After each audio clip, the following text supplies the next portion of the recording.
आप सभी का भारतीय जनता पार्टी की प्रेस वार्ता में स्वागत है। मैं थोड़ा शेड्यूल से देरी से आया हूं, इसलिए क्षमा प्रार्थी हूं। सबसे पहले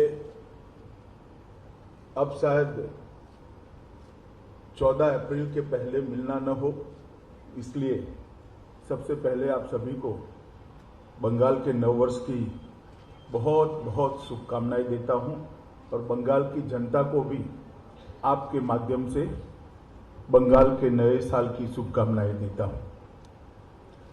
मित्रों, 3 चरण का चुनाव हो चुका है। हम चौथे चरण में कल चुनाव में मतदाता अपना अपना वोट कास्ट करेंगे। मैंने जैसे पहले बता चुका हूं, तीनों चरण में भारतीय जनता पार्टी को अप्रत्याशित समर्थन बंगाल की जनता का मिला है। हमारे एक आकलन के हिसाब से 63 से 68 सीट, 63 to 68 सीट के बीच में भारतीय जनता पार्टी इस 3 चरण के अंदर जीत रही है।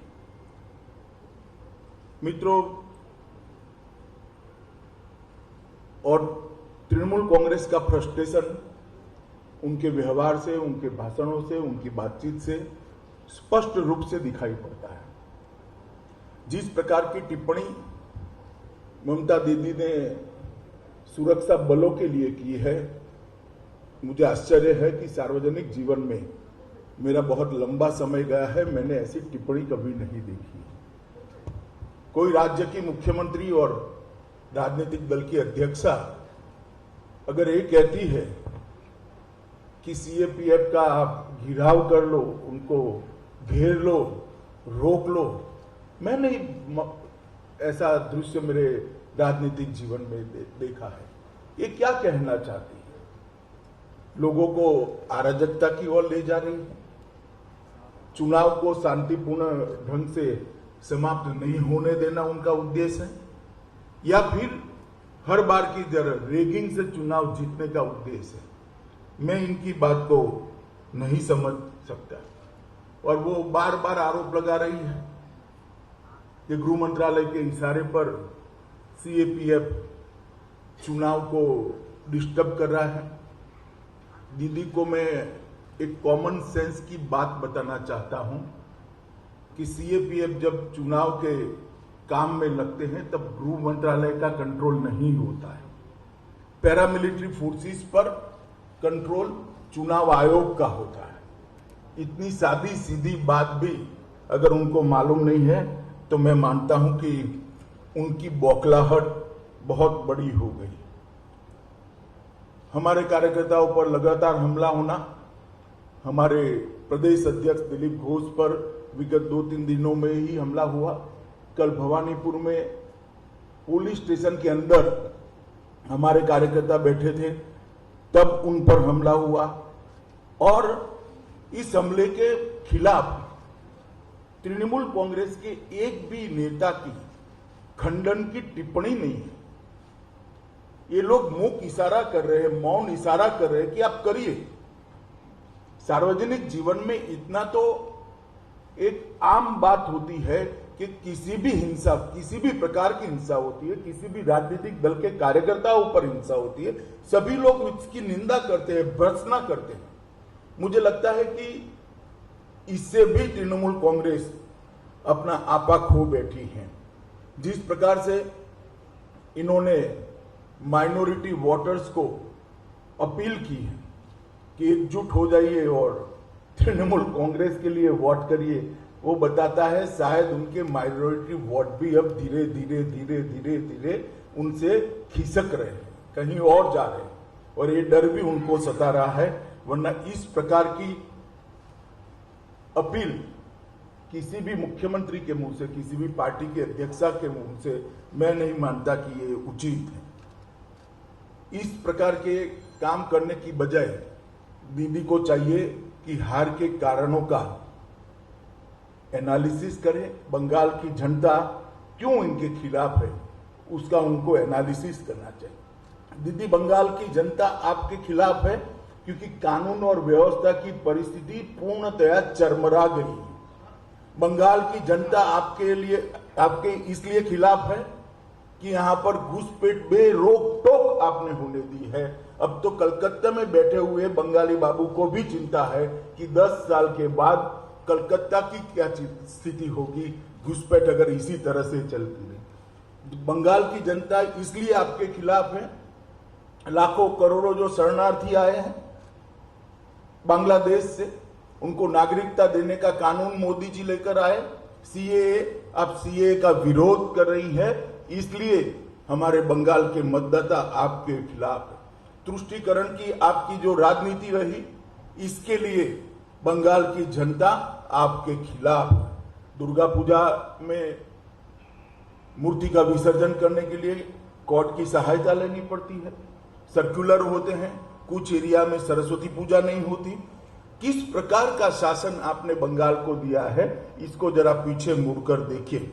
इंफ्रास्ट्रक्चर का खस्ता हाल, इंडस्ट्रियल डेवलपमेंट में जीरो डेवलपमेंट, बेरोजगारी चरम सीमा पर, महिला सुरक्षा के सारे पैरामीटर्स ऊंधे मोह गिरे हुए हैं। सब प्रकार के महिलाओं के खिलाफ के अपराध में 1 से 5 नंबर के अंदर बंगाल खड़ा है। टोलबाजी, सिंडिकेट और भ्रष्टाचार अपनी सभी सीमाएं लांघ गया है। कोल माफिया और गौ तस्करी करने वालों के साथ तृणमूल के पदाधिकारी और वरिष्ठ से वरिष्ठ नेताओं की साठगांठ का पर्दाफाश हो चुका है। अब किस आधार पर बंगाल की जनता से बंगाल का वोट मांगना चाहती हैं? ढेर सारी जन कल्याण की योजनाएं जो मोदी जी ने बंगाल के लिए भेजी, उसको आप नीचे नहीं पहुंचने देती है।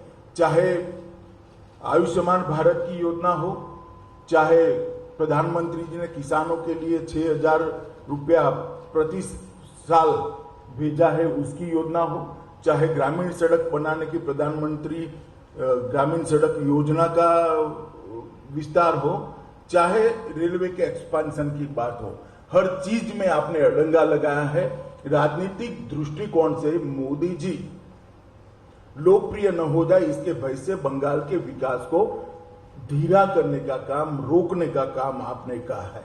और इसी का कारण है कि आज बंगाल के सर्वदूर कहीं पर भी जाइए, सुंदरवन में जाइए, जंगल महल में जाइए, दक्षिण बंगाल में जाइए, उत्तर बंगाल में जाइए, चाहे राजवंशियों के जाइए, चाहे गोरखाओं के अंदर जाइए, चाहे नामशूद्र के अंदर जाइए, हर प्रकार के बंगाल के वोटर आज भारतीय जनता पार्टी का समर्थन करते हुए दिखाई पड़ते हैं। और कई विशिष्ट लोग भारतीय जनता पार्टी में जुड़े हैं। इतना नहीं, पहली बार चुनाव लड़ने का साहस भी किया है। मैं साहस शब्द इसलिए प्रयोग करता हूं कि उनकी फितरत में चुनाव लड़ना नहीं था। कभी वो चुनाव लड़ने के अपने जीवन में सोचे भी नहीं होंगे, परंतु बंगाल की स्थिति देखकर उनको भी लगता है कि अब समय आ गया है, उनको भी आगे आने पड़ेगा अगर बंगाल को बचाना है। कई सारे ऐसे लोग हैं, अर्थशास्त्री अशोक लाहिरी जी, वैज्ञानिक गोवर्धन दास, लेफ्टिनेंट जनरल सुब्रतो शाह, हमारे वरिष्ठ लेखक और पत्रकार सपन दास गुप्ता, इस प्रकार के कई लोग बंगाल के आज भारतीय जनता पार्टी के साथ जुड़े हैं। और बंगाल का जो डिटोरिएशन हुआ है वो हर पैरामीटर में दिखाई पड़ता है। प्रति व्यक्ति आय में 22वें स्थान पर भारत में है। सकल राज्य घरेलू उत्पादन की वृद्धि में 31वें स्थान पर है। राजस्व की वृद्धि, रेवेन्यू की इंक्रीज में वो 10वें स्थान के नीचे है। उद्योग क्षेत्र के जीएसवीए में 20वें स्थान पर है। और देश में जो कंट्रीब्यूशन बंगाल का जीडीपी में 30% था, वो घटता 3.3% पर आ गया है। यही बताता है कि बंगाल की स्थिति कितनी खराब है। हमने हमारे घोषणा पत्र के अंदर ढेर सारे संकल्प हम लेकर आए हैं जो बंगाल को सर्वस्पर्शी, सर्वसमावेशी, हर एक कोने को स्पर्शने वाला, हर व्यक्ति का समावेश करने वाला विकास देगा और बंगाल को सोनार बांग्ला बनाएगा। जहां तक आर्थिक विकास की बात है, हमने सोनार बांग्ला आर्थिक पुनरुत्थान टास्क फोर्स का गठन करने की बात करी है, जिसमें देश के जाने माने अर्थशास्त्री होंगे जो आगे बंगाल को कैसे ले जाना इसकी रणनीति तैयार करेंगे। इन्वेस्ट बांग्ला की स्थापना कर निवेश तेजी से आए इसके लिए एक सरल पद्धति का हम इजाद करेंगे। ईज ऑफ डूइंग की जो तालिका है उसमें देश में बंगाल तीसरे नंबर पर लाने का हमने संकल्प किया है। 100% गारंटी कवर के साथ एमएसएमई को 10 लाख की लोन कोई भी कोलेटरल गारंटी के बगैर देने के लिए हम योजना लेकर आए हैं। गुरुदेव रूरल एडवांसमेंट मिशन के तहत लगभग 2 लाख करोड़ ग्रामीण इंफ्रास्ट्रक्चर में इन्वेस्ट करने का भारतीय जनता पार्टी की सरकार ने तय किया है। उज्जवल बांग्ला मिशन के तहत शहरी क्षेत्रों के इंफ्रास्ट्रक्चर के लिए 5 साल में 30,000 करोड़ रुपया इन्वेस्ट कर हम इसको आगे बढ़ाएंगे। पूरे प्रदेश के अंदर सड़कों का जाल बिछाने के लिए 1 लाख करोड़ के इन्वेस्टमेंट की लक्ष्य हमने तय किया है और हर परिवार में कम से कम एक रोजगार देने का संकल्प हमने यहाँ पर आप लोगों के सामने रखा है। कृषि के लिए भी 10,000 रुपया प्रति साल हर किसान को दिया जाएगा। जो 18,000 रुपया अब तक बाकी है वो केंद्र सरकार की सहायता से सरकार बनने के 1 सप्ताह के अंदर ही हर किसान के बैंक अकाउंट में सीधा ट्रांसफर कर दिया जाएगा। 75 लाख किसानों को 18,000 रुपया 1 सप्ताह के अंदर जो उसका अधिकार है हम देने का काम करेंगे। छोटे और सीमांत किसानों के और भूमिहीन मजदूरों के बच्चों को केजी से पीजी तक की पूरी शिक्षा का भार बंगाल सरकार वहन करेगी। महिलाओं के लिए भी हम ढेर सारी चीजें लेकर आए हैं। महिलाओं के लिए सरकारी नौकरियों में 33% आरक्षण देकर जो अब तक की कमी है इसको पूरी कर बरोबरी पर लाने का हम काम करेंगे। सभी महिलाओं के लिए, बच्चियों के लिए केजी से पीजी तक की शिक्षा हम मुफ्त करेंगे। पब्लिक ट्रांसपोर्ट में महिलाओं का आवागमन हमने फ्री ऑफ कॉस्ट करने का वादा बंगाल की महिलाओं को किया है। उत्तर बंगाल को जितना निग्लेक्ट आज तक किया गया है मैं मानता हूं किसी भी सरकार ने नहीं किया। कुछ मायनों में तो दीदी ने कम्युनिस्टों को भी अच्छा कहला है। उत्तर बंगाल के विकास के लिए दीदी के सरकार ने सबसे ज्यादा अन्याय किया है। ना कोच राजवंशियों की चिंता हुई, ना गोरखाओं की चिंता हुई। चाय और तंबाकू वहां के प्रमुख उत्पाद है, इसके लिए भी कोई उचित रणनीति लेकर नहीं आए और ढेर सारी चीजें ऐसी है जो उत्तर बंगाल को आज परेशान कर रही है। हमने उत्तर बंगाल के विकास के लिए एक उत्तर बंगाल विकास बोर्ड की स्थापना करने का निर्णय किया है। नारायणी बटालियन, जिन्होंने राजवंशियों की एक सेना का नाम था, जिन्होंने मुगलों से उत्तर बंगाल को बचाया था, इसके नाम पर एक सीएपीएफ में बटालियन की स्थापना करेंगे। ठाकुर पंचानन बर्मन के नाम पर एक संग्रहालय और एक भव्य स्मारक बनाएंगे 250 करोड़ रुपए के खर्च से।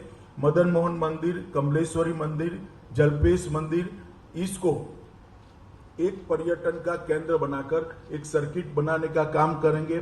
बहादुर वीर चिला रॉय के सम्मान में कूच बिहार में एक पैरामिलिट्री ट्रेनिंग सेंटर की स्थापना करेंगे। उत्तर बंगाल में एक केंद्रीय विश्वविद्यालय, सेंट्रल यूनिवर्सिटी बनाई जाएगी। उत्तर बंगाल में एक एम्स बनाया जाएगा और कलकत्ता और सिलीगुड़ी के बीच में नेताजी सुभाष चंद्र बोस 700 किलोमीटर का रोड का निर्माण कर उत्तर बंगाल को कलकत्ता के साथ जोड़ने का हम काम करेंगे। बागडोगरा हवाई अड्डे को अंतर्राष्ट्रीय हवाई अड्डे के रूप में परिवर्तित करेंगे। सिलीगुड़ी में मेट्रो की सेवा शुरू करेंगे। सिलीगुड़ी में एक आईटी पार्क की स्थापना होगी। उत्तर बंगाल में अन्नदाता मेगा फूड पार्क की स्थापना करेंगे। एक चाय पार्क भी निर्माण करेंगे। इसके अंदर विशेष रूप से 100 करोड़ रुपए की लागत से चाय के औषधीय गुणों का रिसर्च करने का काम होगा। हर्बल दवाइयों के निर्माण के लिए भी एक हर्बल फार्मा पार्क की स्थापना करेंगे और गोरखा उपजातियों को अनुसूचित जनजाति की रूप में मान्यता देने के लिए भी हम काम करेंगे। एक भव्य गोरखा स्वतंत्र सेनानी संग्रहालय दार्जिलिंग में बनाएंगे। राजवंशी भाषा को बढ़ावा देने के लिए राजभोगी भाषा को स्कूलों में कक्षा 10 तक के पाठ्यक्रम में स्थापित करेंगे और जितने भी चाय बागान, सिनिकोना गार्डन और फॉरेस्ट विलेज और डीआई के निवासी है, उनको पट्टा देकर जमीन के हम मालिक बनाएंगे। हमने कलकत्ता की स्थिति को सुधारने का भी संकल्प किया है। आज तक कलकत्ता पर 10 साल के अंदर जस का तस जैसे कम्युनिस्ट छोड़कर गए थे, वैसा ही रखा है। एक जमाने में सिंगापुर के डेवलपमेंट का मॉडल कलकत्ता का हुआ करता था। आज वो कलकत्ता की स्थिति बहुत घिरी हुई है। हमने सोनार बांग्ला का हमारा जो अभियान है, उसकी शुरुआत कलकत्ता से होगी। सिटी ऑफ जॉय को हम सिटी ऑफ जॉय तो रहेगा ही रहेगा, बाद में सिटी ऑफ फ्यूचर में भी उसको कन्वर्ट करने का हम काम करेंगे। कोलकाता के लिए 22,000 करोड़ का कलकत्ता डेवलपमेंट फंड निर्माण करेंगे, जो कलकत्ता के कंप्लीट इंफ्रास्ट्रक्चर को फिर से एक बार स्ट्रेंथ देने का काम करेगा। घरेलू उपयोग के लिए 200 यूनिट तक की बिजली हम फ्री करेंगे। अगले 5 वर्षों में कलकत्ता को भारत के वित्तीय केंद्र के रूप में एक आर्थिक राजधानी बनाने के लिए हम एक कमेटी बनाकर इसको आगे बढ़ाएंगे। कलकत्ता स्टॉक एक्सचेंज को आर्थिक गतिविधियों के लिए हम फिर से पुनर्जीवित करने का प्रयास करेंगे। नए आईटी पार्क की स्थापना करेंगे और मौजूदा आईटी पार्क के अंदर 300 करोड़ रुपया और इन्वेस्ट कर इसको ज्यादा लॉजिकल बनाने का काम करेंगे। एक नए जैव प्रौद्योगिकी पार्क की स्थापना करेंगे जो 100 करोड़ के खर्च पर होगा।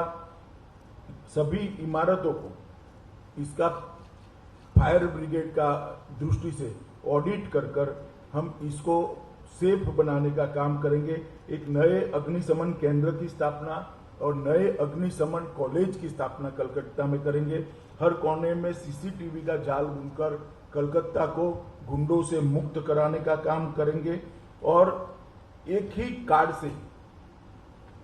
कार्ड से मेट्रो, लोकल ट्रेन और बसों के लिए एकीकृत परिवहन कार्ड लॉन्च करेंगे, जो काफी बड़ी मात्रा में कलकत्ता के निवासियों की परेशानी को कम करेगा।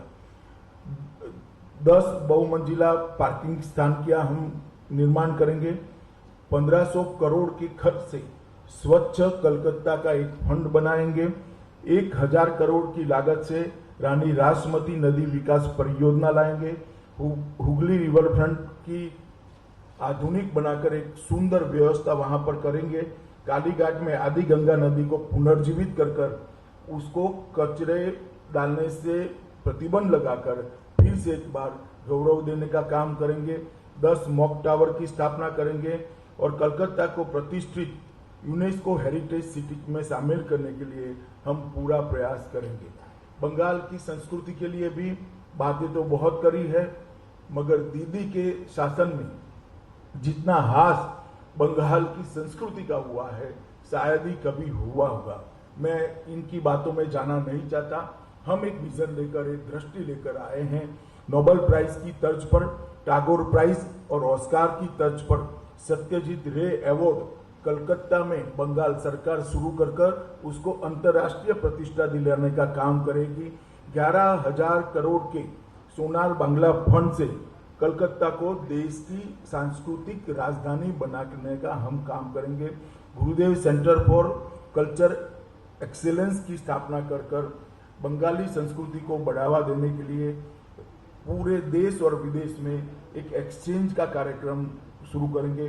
गंगा सागर मेले को अंतर्राष्ट्रीय पहचान देने के लिए 2500 करोड़ का फंड हम रिजर्व कर इसको अंतर्राष्ट्रीय पहचान देंगे।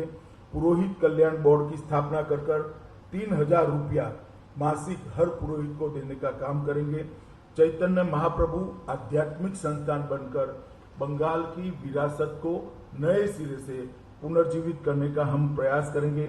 नेताजी को सम्मानित करते हुए देश भर में नेताजी और आजाद हिंद फौज की ऐतिहासिक यात्रा का प्रदर्शन करने के लिए 1,000 करोड़ का फंड हम बनाएंगे। संयुक्त राष्ट्र संघ में बंगाली भाषा को आधिकारिक भाषाओं में से एक भाषा के रूप में मान्यता देने के लिए हम प्रयास करेंगे। सरकारी दस्तावेजों, आदेशों और पत्र व्यवहार में बांग्ला भाषा को हम अनिवार्य करेंगे। राज्य भर में टेक्निकल एजुकेशन, मेडिकल एजुकेशन और लीगल प्रोफेशन के एजुकेशन को बांग्ला माध्यम में पढ़ाई की हम पूरी व्यवस्था करेंगे, जिससे बांग्ला भाषा में भी बच्चे पढ़ सकें। कोलकाता में एक विश्व स्तरीय सोनार बांग्ला संग्रहालय का हम निर्माण करेंगे। 60 वर्ष से अधिक उम्र के कीर्तनकारों को 3000 की मासिक पेंशन देंगे। एक आर्टिस्ट स्ट्रीट का आयोजन करेंगे। बंगाली फूड फेस्टिवल का आयोजन देश भर में और दुनिया भर में करेंगे। 3 दिवस का त्योहार बांग्लार आलो का आयोजन करेंगे और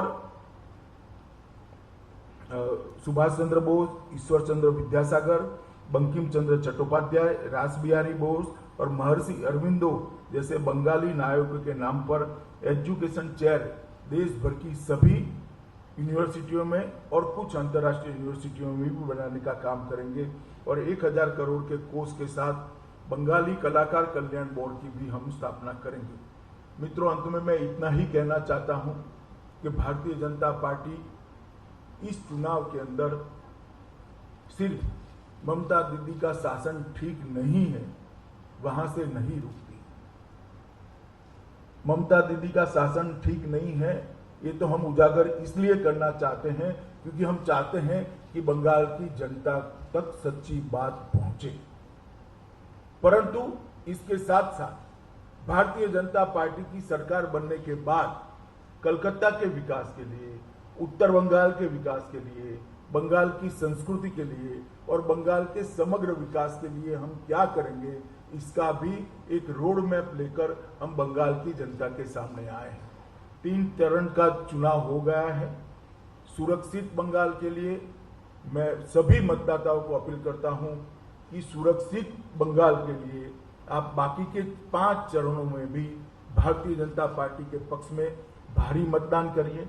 विकसित बंगाल के लिए भी भारतीय जनता पार्टी के पक्ष में भारी मतदान करिए और सोनार बांग्ला के निर्माण के लिए भी भारतीय जनता पार्टी के पक्ष में भारी मतदान करिए। घुसपैठियों की समस्या के निराकरण के लिए वो केवल और केवल भारतीय जनता पार्टी कर सकती है, ना कम्युनिस्ट कर सकते हैं, ना कांग्रेस कर सकती है, ना ममता दीदी कर सकती है। यही ममता दीदी है जिन्होंने घुसपैठियों के खिलाफ उनके नाम मतदाता सूची से कटवाने के लिए 3 बार पार्लियामेंट को डिस्टर्ब किया था। आज वही ममता दीदी उनकी संरक्षक बनी है। कैसे कैसे लोग बदलते हैं मैं तो सोच भी नहीं सकता। यही ममता दीदी है जो एक जमाने में कहती थी कि सीएपीएफ को भेजे, यहां पर चुनाव में रेगिंग हो रही है। वही ममता दीदी आज कह रही है कि सीएपीएफ रेगिंग कर रही है। लोगों के विचार कैसे कैसे बदलते हैं जब अपने स्वार्थ और बदलते हैं, अपने स्वार्थ बदलने के साथ लोगों के विचार कैसे बदलते हैं, इसका उत्कृष्ट उदाहरण ममता दीदी है। मैं आज फिर से एक बार इस बात पर बाहर से कहना चाहता हूं कि भारतीय जनता पार्टी की सरकार बनेगी तो सभी शरणार्थियों को सिटीजनशिप अमेंडमेंट एक्ट के तहत भारत की नागरिकता देकर हम उनको सम्मानित भी करेंगे, उनका पुनर्वसन भी करेंगे और हमारे साथ गौरव के साथ अपना जीवन यापन कर सके, इस प्रकार की स्थिति में लाएंगे। अंत में मैं फिर से मोदी जी के नेतृत्व में सोनार बांग्ला के निर्माण के लिए बाकी के 5 चरण में भी यहाँ पर बंगाल की जनता भारतीय जनता पार्टी का उसी तरह से समर्थन करे जिस प्रकार से पहले 3 चरण में करा है। ये विनंती कर मेरी बात को समाप्त करता हूं। वंदे मातरम। तो पर्वे प्रथमे दीपक घोष, एबीपी आनंद। आप एक एक नाम बोलते जाइए भैया। हेलो हेलो, मेरा एक ही सवाल है। बाबा दीपक भाई खड़े हो जाइए, आप दिखाई पड़ने चाहिए ना, ऐसे कैसे चले। कैमरा इंस्ट्रक्शन हो जाए सर पीछे से। तो ये कैमरा वाला है।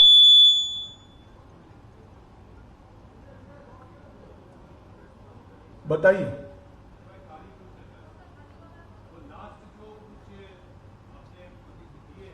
माइक घोषणा की है, जैसे अंतर्राष्ट्रीय स्तर पर सत्यजीत राय, रविंद्रनाथ टैगोर के नाम पे पुरस्कार चालू करेंगे और अंतर्राष्ट्रीय स्तर पर बंगाल की संस्कृति को सामने लाने के लिए हम कोशिश करेंगे। तो इसके साथ विधानसभा चुनाव का तो कोई डायरेक्ट संबंध है नहीं। अब चाहते हैं तो अभी भी कर सकता है इस चीज को। आप ये बात समझ ही नहीं रहे। मैं बनने वाली भारतीय जनता पार्टी की बंगाल सरकार ये प्रयास करेगी ये कह रहा हूं, जो दीदी ने नहीं किया है। धन्यवाद।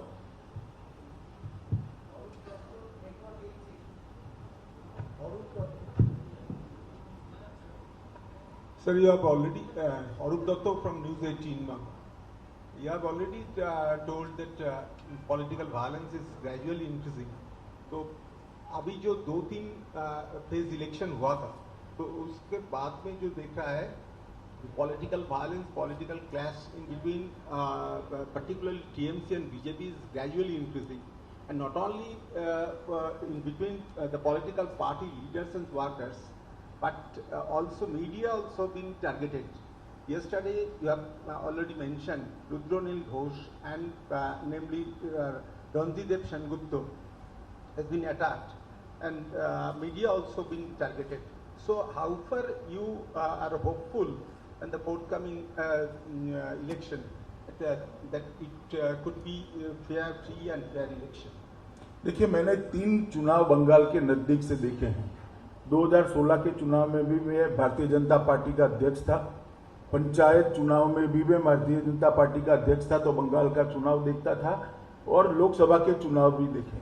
आप सभी ये बात को स्वीकार करेंगे कि तीनों चुनावों की अपेक्षा इस बार हिंसा कम हुई, और ये जो फ्रस्ट्रेशन है दीदी का कि सीआरपीएफ का घेराव कर दो, वो उसी के कारण है क्योंकि उनके चुनाव जीतने का एकमात्र आधार हिंसा हुआ करती थी, जो इस बार नहीं कर सकते। मगर फिर भी जो छोटे मोटे भी इंसिडेंट हुए हैं, मैं भारतीय जनता पार्टी की ओर से इसकी निंदा भी करता हूं, भर्त्सना भी करता हूं, और चुनाव आयोग को निवेदन भी करना चाहता हूं कि और सख्ती के साथ चुनाव को मैनेज करना चाहिए, जिससे बिल्कुल शांतिपूर्ण ढंग से चुनाव हो पाए। मगर ये बंगाल यही बंगाल है जिसमें देश भर में पर्चा डालने के लिए, कैंडिडेट का फॉर्म भरने के लिए व्हाट्सएप पर फॉर्म भरने की परमिशन दी गई है। एकमात्र राज्य बंगाल है। यहां पंचायत चुनाव में हाईकोर्ट ने ऑर्डर किया था कि आप अपना फॉर्म व्हाट्सएप पर भर सकते हो। देश में कहीं ऐसी स्थिति नहीं आई, बंगाल में आई थी, और इससे इस बार तीनों चरण में बहुत कम हिंसा हुई है। मैं इसके प्रति संतोष भी व्यक्त करना चाहता हूं।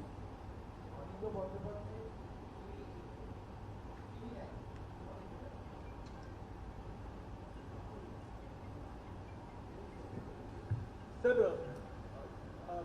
एक यहाँ पे जैसे पुरोहित के भाता है, वैसे ही यहाँ पे कुछ इमामों को भी भाता है। थोड़ा माइक, आपका माइक बंद कर दो, आपका माइक ऊपर करो। वैसे इमामों को भी भाता है, तो बहुत इसके क्रिटिसिज्म था भारतीय जनता पार्टी की तरफ से कि ये इमामों के भाता बंद होनी चाहिए। क्या आपके सरकार आएगी तो इमाम भाता बंद होगा?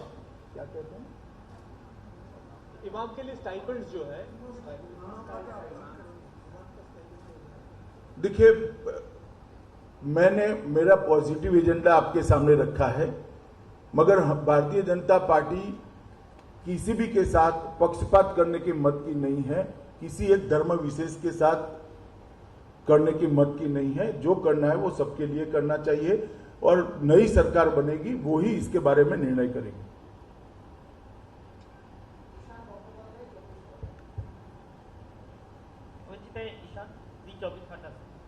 आप आज कुछ देर बाद भवानीपुर जाने वाले हैं, और उधर ही कल देर रात को आपको पता होगा कि मीडिया के ऊपर भयंकर हमला हुआ है। कैमरा छीन लिया गया, चिप छीन लिया गया, बाद में कैमरा वापस दिया गया तोड़ के।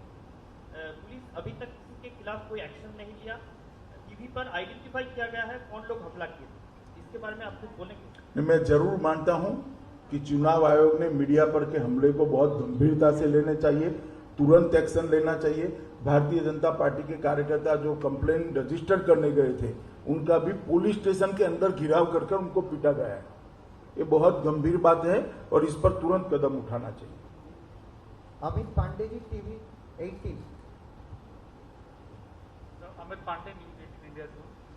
सर, टीएमसी लगातार ये आरोप लगाती रही है कि पैसे बांटकर भीड़ जुटाई जा रही है और इसीलिए लोग आ रहे हैं, 1000 के ऊपर भी बांटे जा रहे हैं। देखिए, इस बार शायद देश के सभी चुनावों से 10 गुना कैमरे बंगाल में लगे हुए हैं। हम कहीं पर करते तो जरूर आप लोगों की नजर में कहीं ना कहीं आ जाएगा। दीदी के आरोप पर आप आधार मत रखिए, बहुत फ्रस्ट्रेटेड है तो कई प्रकार के आरोप लगा दिए।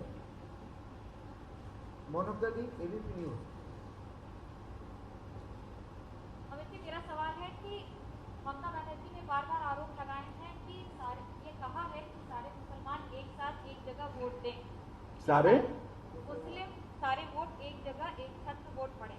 किस तरह से आप देखते हैं, क्योंकि जहां तुष्टीकरण तो वहीं दूसरी ओर ध्रुवीकरण की राजनीति बंगाल में पिछले कुछ महीनों में बहुत ज्यादा देखी गई है। और दूसरा, गौतम देव जो मंत्री है बंगाल की सरकार के, धमका रहे हैं, वीडियो है वोटर्स के लिए कि अगर वोट नहीं दिया पार्टी को तो पार्टी चुनाव के बाद बाहर निकाल देगी। कैसे देखते हैं इसे? देखिए, ममता दीदी को लगता है कि इन्होंने जो अपील की है माइनॉरिटी को, मुस्लिमों को, कि आप तृणमूल कांग्रेस को ही वोट दीजिए, एकजुट होकर वोट दीजिए। ममता दीदी समझती है कि अकेले मुसलमान ही इसको सुन रहे हैं। मैं दीदी को ही बताना चाहता हूं, बाकी लोग भी सुन रहे हैं इसको। तब बाकी के लोगों ने तय करना है, मुस्लिमों ने भी ये तय करना है कि इस प्रकार के धर्म के आधार पर ध्रुवीकरण कर चुनाव करना क्या ठीक है।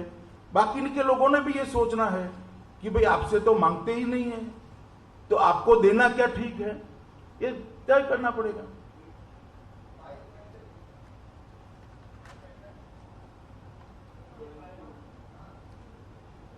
अमित भाई, जिस तरह के व्यक्तिगत टिप्पणी हो रही है नेताओं के एक दूसरे के ऊपर, उसके ऊपर क्या कहना चाहेंगे, चाहे वो प्रधानमंत्री हो चाहे आप हो? आज ही टीएमसी के नेता ने कहा है कि बीजेपी का हर एक नेता इंक्लूडिंग आप एक जुमलेबाज है। चलिए, ऐसी टिप्पणियां चुनाव में चलती रहती है, आप भी सीरियसली मत लो, मैं भी नहीं लेता।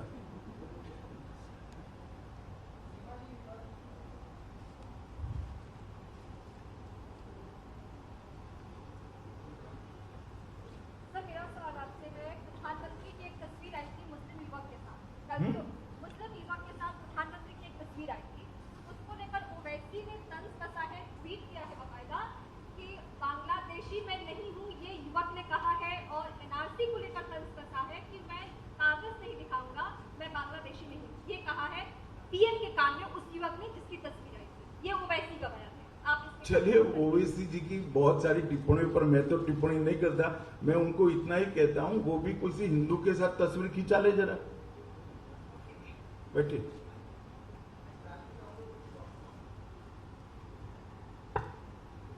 नमस्कार, राजू चक्रवर्ती, वर्तमान न्यूज़पेपर। सर, मेरा 2 क्वेश्चन है। एक तो हाल ही में देखा गया है अध्यक्ष जी नड्डा जी का श्रीरामपुर चुचरा का जो रैली था वो कैंसिल हुआ। अब खुद झारग्राम साउथ 24 परगना के रैली में पर्सनली हाजिर नहीं हुए, जोगी जी के रैली में भी लोग नहीं आ रहे हैं। तृणमूल का कहना है कि आपके साथ जनमत नहीं है।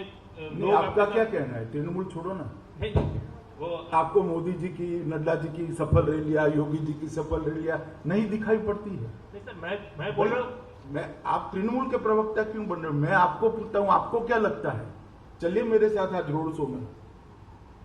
जो चीज मैं समझ गया सवाल कहां से आया है, मगर मैं आपको सवाल पूछता हूं भैया कि आपको क्या लगता है? इतनी सारी बड़ी बड़ी रैलियां नहीं दिखाई पड़ती है? कहीं पर एकाध आयोजन में गड़बड़ होती है, धूप होती है, होता है भी। सर, मेरा दूसरा सवाल, कम से कम हमने तो, चलिए छोड़ो अभी। नहीं, बोलिए सर, बोलिए प्लीज सर। चलिए सर, मेरा सर सर पॉलिटिकल नहीं, दूसरा सवाल है सर, ये कोविड सिचुएशन बढ़ते जा रहा है, कोविड के जो केसेस बढ़ते जा रहे हैं सर। पिछले साल देखा गया है लॉकडाउन या फिर जो भी नोटिफिकेशन जारी हुआ है आपके मंत्रालय से ही, यानी कि होम मिनिस्ट्री जारी कर रहा है।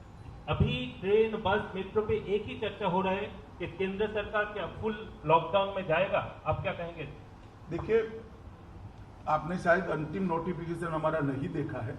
इसमें हमने सारे अधिकार राज्य सरकारों को दिए हैं कि containment zone, semi containment zone और राज्य के अंदर इसके खिलाफ किस प्रकार की प्रतिबंधित कार्यवाहियां करनी, इसके सारे अधिकार फरवरी एंड से हमने राज्य सरकारों को दिए। पिनाक पानी घोष, आनंदबाजार डिजिटल। पिछले जब इलेक्शन हुआ वेस्ट बंगाल में, देखा गया कि विरोधियों ने इलेक्शन कमीशन को बहुत सारे कंप्लेन करते हैं, लेकिन इस बार दिखा रहा है कि पहले चरण से ही शासक दल तृणमूल कांग्रेस ज्यादा कंप्लेन कर रहा है कि बीजेपी बूथ कैप्चर किया इधर ईवीएम तोड़ा या बीजेपी वोट देने को नहीं देते हैं, तृणमूल को ऑफिस में नहीं बैठने दे रहा है, बूथ में एजेंट नहीं बैठने देते हैं, तो क्या कहेंगे? बीजेपी या क्या शासक दल बन गया? इनके राजनीतिक सलाहकार ने 2 मई की प्रेस कॉन्फ्रेंस की पृष्ठभूमि अभी से बनाने की एडवाइस की है कि 2 मई को हार जाए तो क्या कहना। तो ये सारी चीजें रिपीट में अभी से पहले से ही बोलकर रखो तो 2 मई को काम में आए, इससे ज्यादा कुछ नहीं। Abhishek the TV 9। Abhishek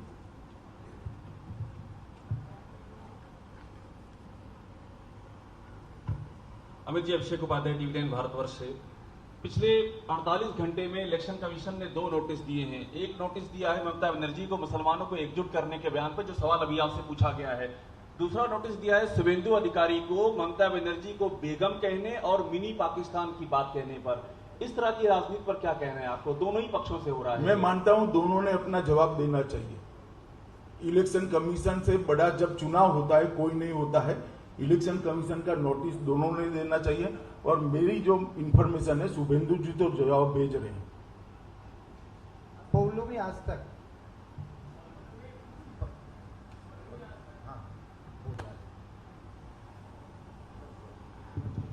sir, मेरा सवाल ये है कि आपने कहा था कि जब मैनिफेस्टो रिलीज कर रहे थे कि सीएए जो पहली कैबिनेट मीटिंग में इम्प्लीमेंट हो जाएगा, पर आपने ये भी कहा था कि draft of rules will be done after the vaccination process. So I need clarity on that. Clarification इतना ही है कि यहाँ की सरकार ने सीए के विरोध में एक स्टैंड लिया है, एक रिजोल्यूशन करा है। हम वो रिजोल्यूशन को डू अनडू कर देंगे। बाकी का काम भारत सरकार ने कब करना है, क्योंकि ये सेंट्रल एक्ट है। प्रज्ञा जी,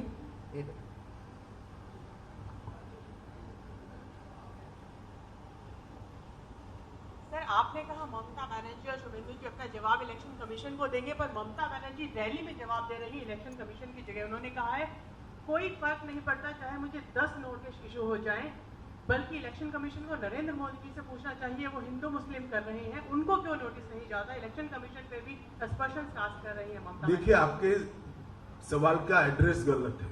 आधा सवाल इलेक्शन कमीशन को पूछना है, आधा ममता जी को पूछना है। 2 में से 1 सवाल मुझे नहीं है। वसुधा जी, इकोनॉमिक टाइम्स है। अमित भाई, इसके बाद मुर्शिदाबाद और कलकत्ता के चुनाव आएंगे, जिसमें आपके ऑर्गेनाइजेशनली आप लोग इतने स्ट्रांग नहीं है, तो इन दोनों जगहों में आप गलत फहमी में हैं। स्ट्रांग ही है हमारा ऑर्गेनाइजेशन। मुर्शिदाबाद और नहीं, आपकी गलतफहमी में पहले क्लियर कर देता हूं। दोनों जगह हमारा ऑर्गेनाइजेशन अच्छा है और हम अच्छे से चुनाव लड़ेंगे। आप पूछिए। नहीं सर, मुर्शिदाबाद और कलकत्ता जोन, ये जो कलकत्ता सिटी है और मुर्शिदाबाद है, ये दोनों ऐसे डिस्ट्रिक्ट्स हैं जहाँ पे आप लोगों के इतने बड़े गेम्स हुए नहीं थे 2019 में, और अच्छे नंबर ऑफ सीट्स है वहाँ पे। तो ये दोनों डिस्ट्रिक्ट्स में आपका क्या स्टार्ट? 2019 के बाद गंगा में बहुत पानी बह चुका है और बंगाल की जनता का मूड भी बहुत परिवर्तित हुआ है। 2019 में सबके मन में शंका थी कि भारतीय जनता पार्टी जीत पाएगी या नहीं जीत पाएगी। जब 18 सीट जीते तब ये शंका निर्मूल हो जो गई है। मानो हर चरण में जिस प्रकार से ये सीटें भी आती है, दक्षिण कलकत्ता की भी सीटें तीसरे चरण में आई है, उसके ट्रेंड मेरे पास है। बहुत बड़ा परिवर्तन दिखाई पड़ता है। नीरज जी, एबीपी।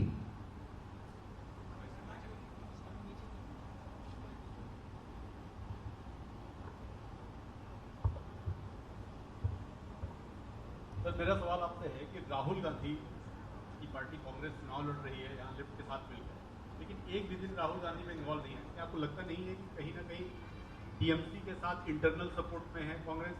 ना जी, ऐसा नहीं। वो कांग्रेस पार्टी कंफ्यूज पार्टी है।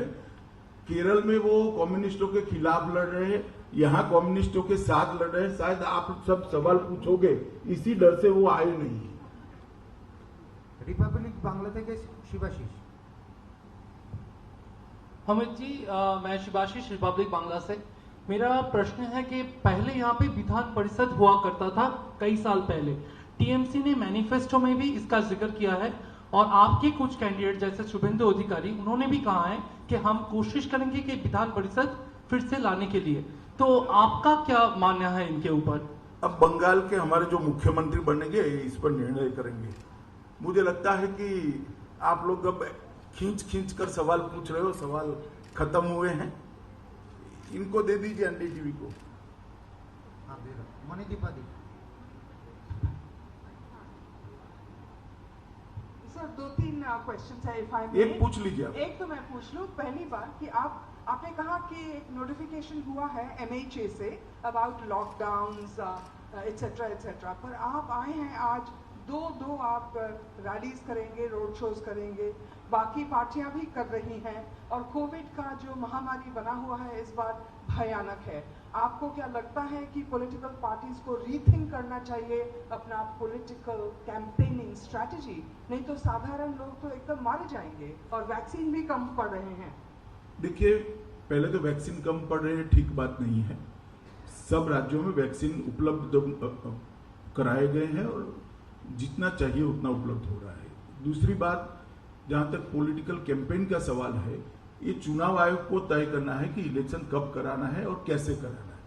वो पॉलिटिकल पार्टियां नहीं कह सकती, तय कर सकती। हमारा सुझाव मांगा जाता है, निर्णय चुनाव आयोग करता है।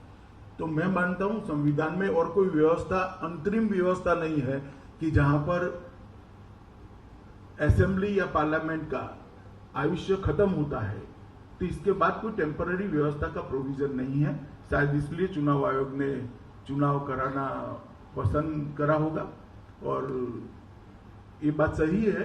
मगर सब लोग अपना अपना ध्यान रखकर ही चुनाव का प्रचार करते हैं, और आने वाले भी अपना अपना ध्यान रखकर ही आते हैं। पूछूं ना, हो गया। लक्ष्मी जी।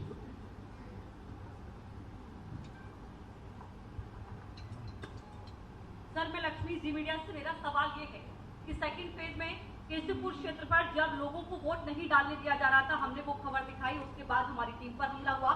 जब हावड़ा में एक टीएमसी नेता के घर पर ईवीएम मशीन मिली, वो खबर दिखाई तो हमारी टीम पर हमला हुआ। लगातार मीडिया पर हमले हो रहे हैं, इन पूरे हमलों पर आप क्या कहें? मैंने कह दिया ऑलरेडी, किसी पर हमला नहीं होना चाहिए। मीडिया पर भी नहीं होना चाहिए, पॉलिटिकल पार्टी के कार्यकर्ताओं पर भी नहीं होना चाहिए, और चुनाव आयोग ने कठोर कदम उठाने चाहिए। चलिए, आप सभी का बहुत बहुत धन्यवाद।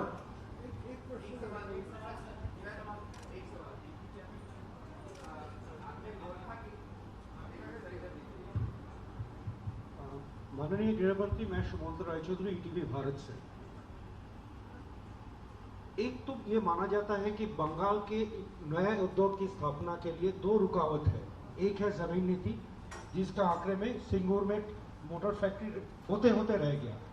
दूसरा है SEZ नीति, जिसके लिए इन्फोसिस और विप्रो नहीं आए। दूसरा क्या है? SEZ।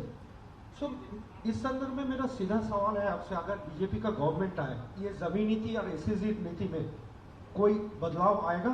देखिए, हमने कहा है कि जितनी भी जमीन खाली पड़ी है, इसका एक लैंड बैंक बनाएंगे, और भूमि अधिग्रहण के लिए किसानों के साथ, इंडस्ट्रियलिस्टों के साथ और एडमिनिस्ट्रेशन तीनों बैठकर एक एमिकेबल सॉल्यूशन और इसका रास्ता ढूंढेंगे। संवाद से, डायलॉग से हर चीज का रास्ता निकलता है। हर राज्य ने निकाला है, जिनको नहीं करना है वो बहाने बताते हैं। धन्यवाद।